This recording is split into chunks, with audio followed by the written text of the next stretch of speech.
He'll wake up.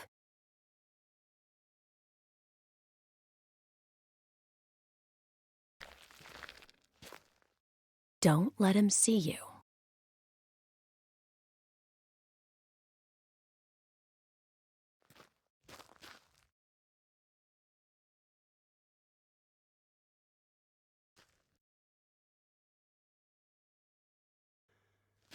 He'll end up coming towards me. Follow him.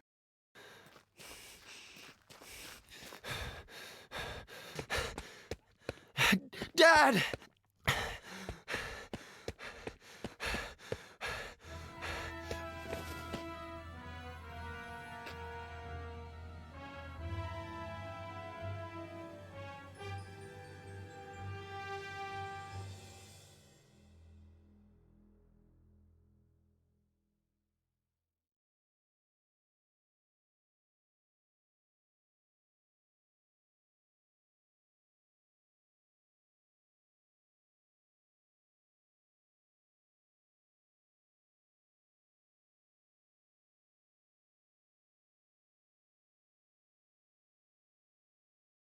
Make sure he doesn't kill himself.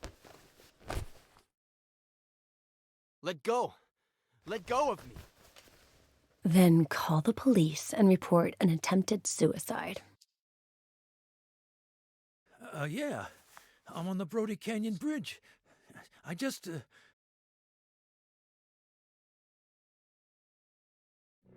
I just saved the life of some guy who was trying to jump off the bridge. And, they came. And that's it.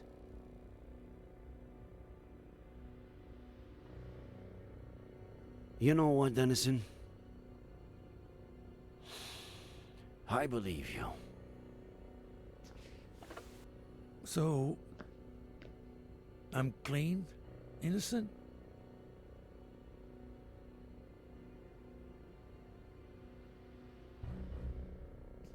How could you have left out the part about the baby?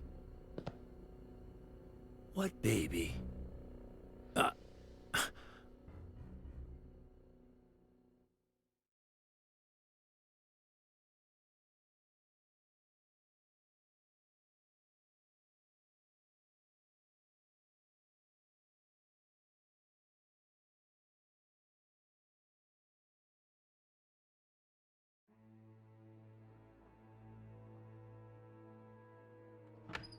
Sorry I always keep you waiting. Harley was still printing the Horowitz file for me. Whose file? Lisa E. Horowitz. One of the 3 women to rent a car at Wong's just before Faye popped up at Miller's place. And considering her age, the only one who could be our buddy. I asked Harley to get us some details on her. We could take a look at it, if you want. And I thought this only happened in movies. Welcome to my life. Would you rather take one last look at the board before reading her file? Do a run-through of the investigation? Just in case, I'd like to take a closer look at it. Okay. Where should we start?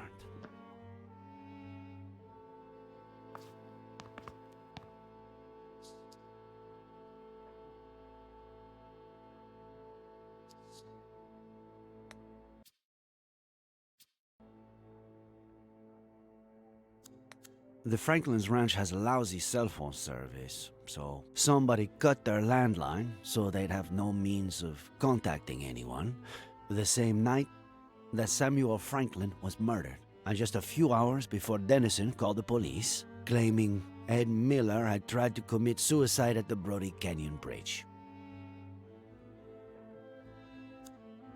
We know for sure that the bullet that killed Samuel Franklin came from the gun found in Miller's wrecked car, and which we now know was planted there by Faye. It's no secret that she wanted to frame Miller. So she may possibly be the murderer, but why did she kill him? What did Samuel Franklin do? What did he know? Frankly, after 4 days of searching, I'm starting to lose hope. I really want to believe she's still alive, but... We should prepare for the worst. Yeah. Shit. Adam. Ed has several issues that are not usually seen together. To start with, the death of his family at the hand of his father, which contributed to his becoming the most cynical patient I've ever treated. Then, there's the repression of that trauma, spurred on by his Aunt Claire. And finally, somebody arriving who was capable of harnessing that trauma to intentionally drive him crazy. And is that the case? Is he crazy? Crazy is a very relative term, but if Faye's aim was to strip him of his sanity, she did not manage to do so.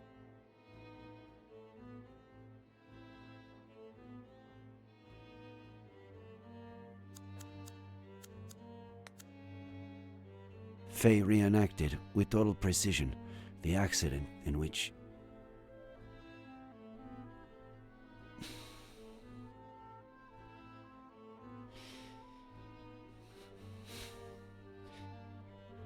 in which Maddie Miller died. In which Maddie Miller died.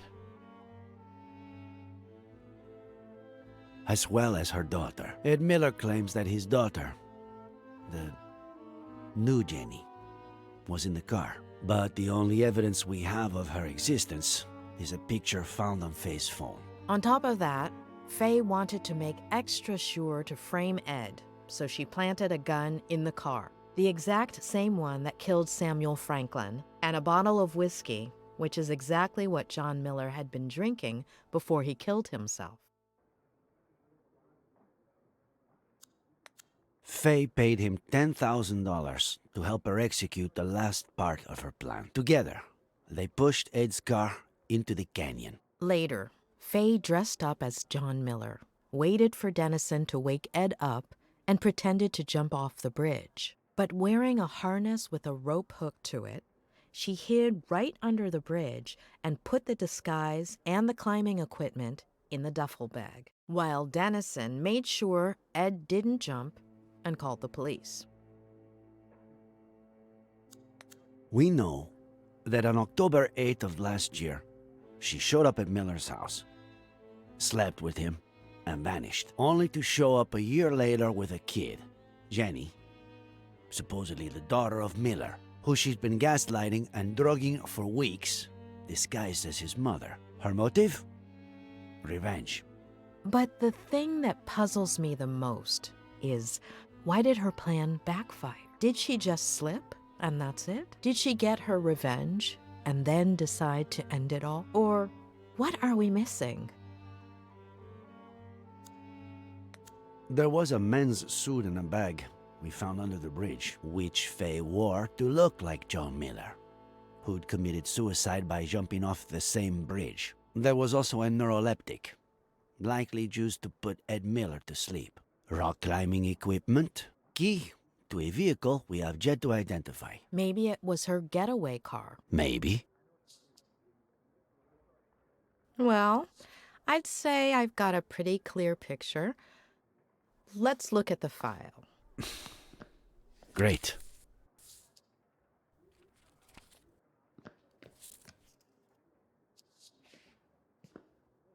This is Lisa Horwitz, the day she graduated from Yale as a psych major, also as valedictorian. Anything come to mind?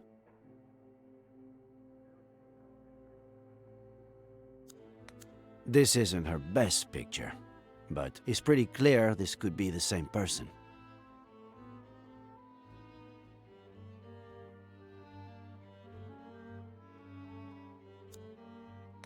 Faye told Ed that she just graduated as a psych major. So it all adds up.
Her studies would explain why she had knowledge of the narcotic effects of that drug, wouldn't it? Maybe.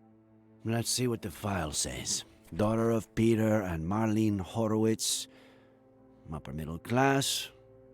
They were well off. They both died when Lisa was a little girl. Should we stick the picture on the board or skip to the next one? I can see a few connections here. You're the boss.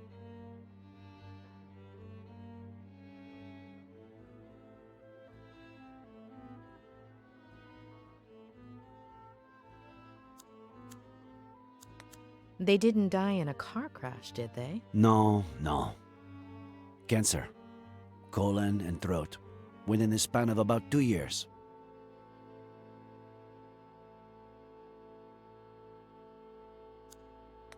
She was orphaned at a very young age. Her story resembles Ed's.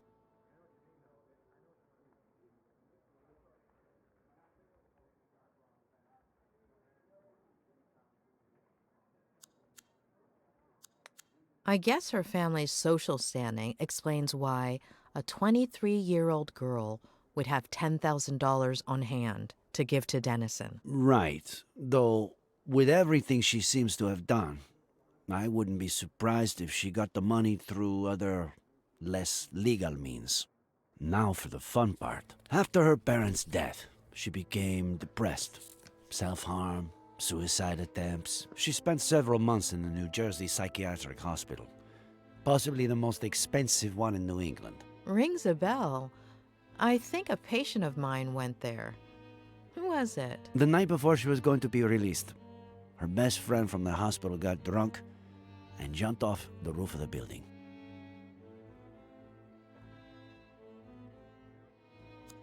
Isn't it odd that her best friend from the hospital killed herself by jumping off a building and that she ended up the same way? Yes. Maybe she jumped too. Maybe she was trying to emulate her. But why?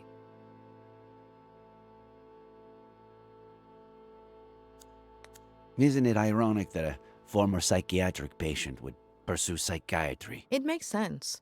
A few people in my class had similar backgrounds. Some did it to get to know themselves better. Others wanted to give back, help people who had gone through something similar.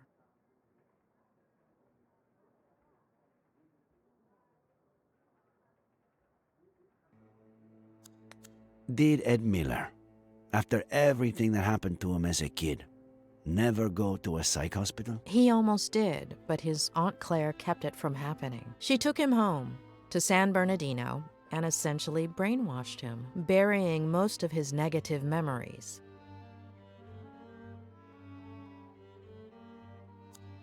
Her friend got drunk right before committing suicide by throwing herself over the ledge. Like Miller's father. Jeez. Why is everything so convoluted?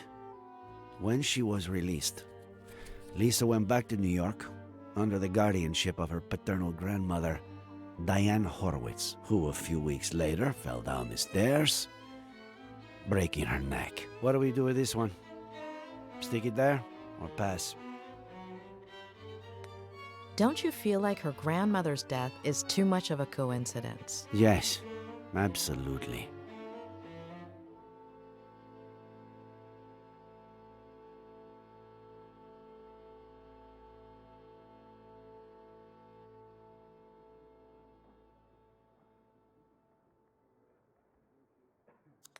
What does this woman have against the elderly? Why does she go through so much trouble keeping Miller alive, but then go and kill his neighbor like it's nothing? This is from a couple of years ago. A climbing wall in her neighborhood in New York.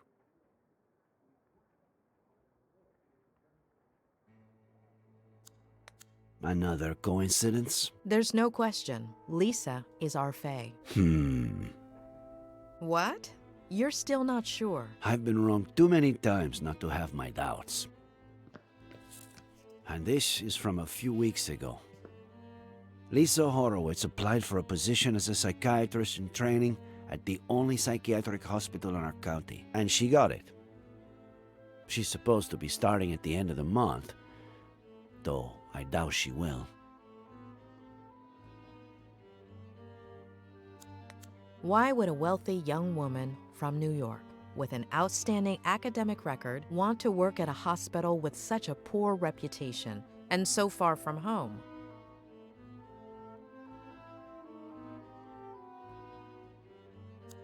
The doctor who was assigned to Ed at the hospital, before Robert Kerrigan hired me to treat him, was quite inclined to admitting him to a mental institution. The mental institution where Lisa was going to work is almost certainly the same one Ed would have been admitted to. Are you saying that... That was the last part of the plan. Become his psychiatrist and torture him. Let's take a look at her medical record. She weighed almost 9 pounds when she was born. At age 11, her appendix was removed. What is it?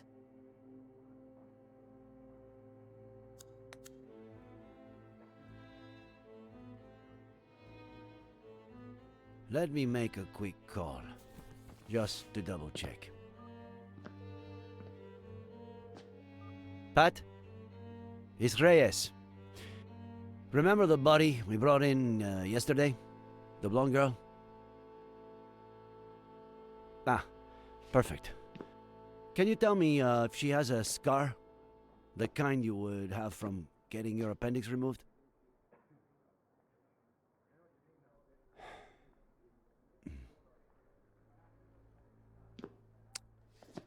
Are you sure? Okay. Thanks, Pat. I can't believe it. It has to be her. It's her. But no. No. We were so close. I'm sorry. It happens a lot. You think you have a bite, you tug at the line, And all you have to do is reel it in, but just at the last minute.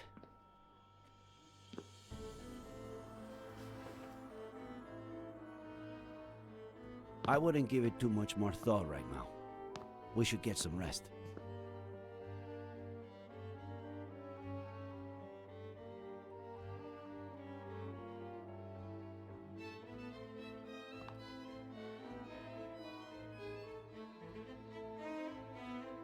It wasn't my patient. Who? What are you talking about?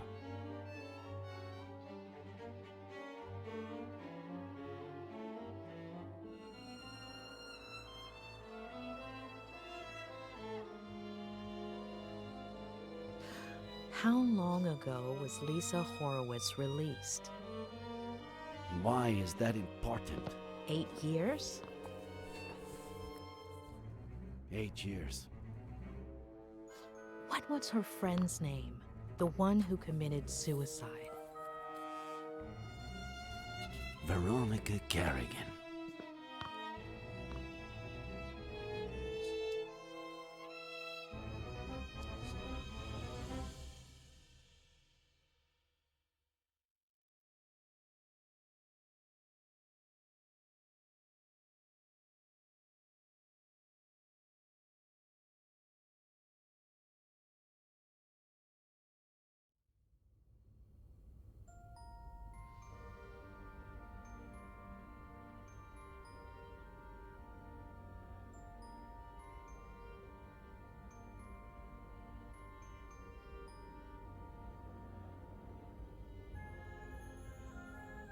Oh, tremble not,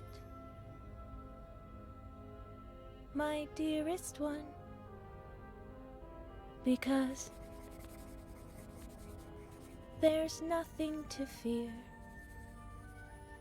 Let's wait together for the sun to show us the monster's not here.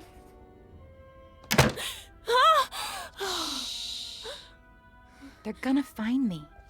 You scared me to death. How'd you get in? I stole this from Mr. Fatbutt. What if he notices it's missing? He got really sleepy all of a sudden. He'll be in bed for a while. If they catch you... I wasn't about to leave you all alone on your last night here. Are we best friends, or what?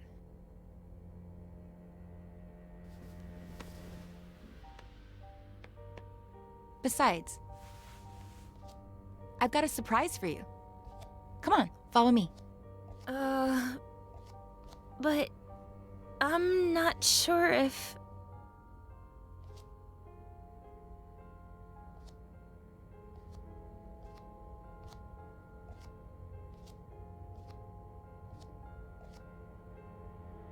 Are we best friends, or not? Besides, you're not a patient anymore. They can't touch you.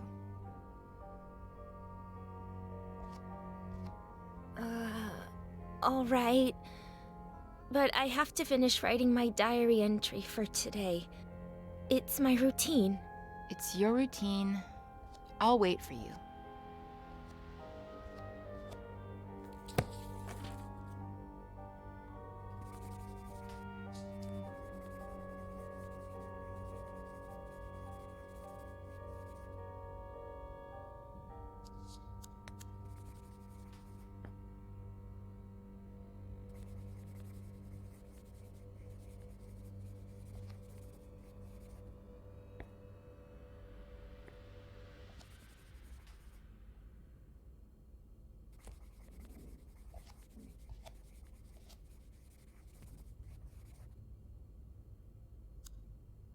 We're the same age, aren't we? You're 15 too, right?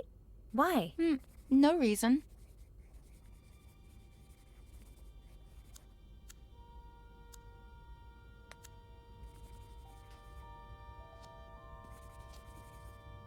Are you almost done with that yet? Yeah, just a minute.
They let you wear earrings that aren't clip-ons? It's a reward. I haven't hurt myself in a long time. My grandma sends them to me. She's so sweet. You're so lucky. You know what? Take one. No, I couldn't. Are we best friends or what?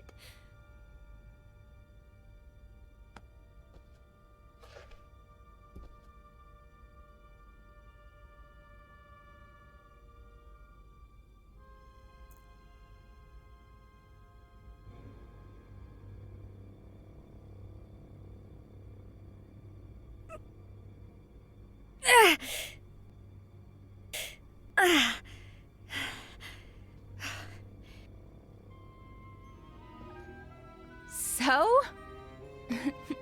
You're so brave.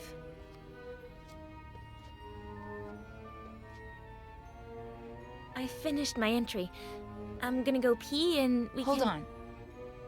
I want you to have something of mine, too. It's my lucky pendant. Nothing bad can happen to you as long as it's around your neck. But... Are we best friends, or what?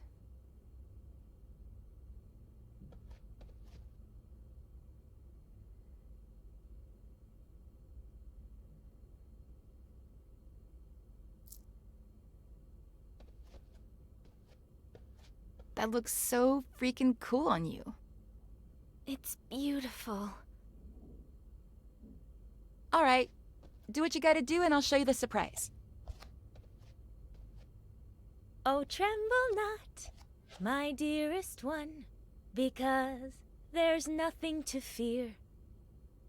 Let's wait together for the sun to show us the monster's not here.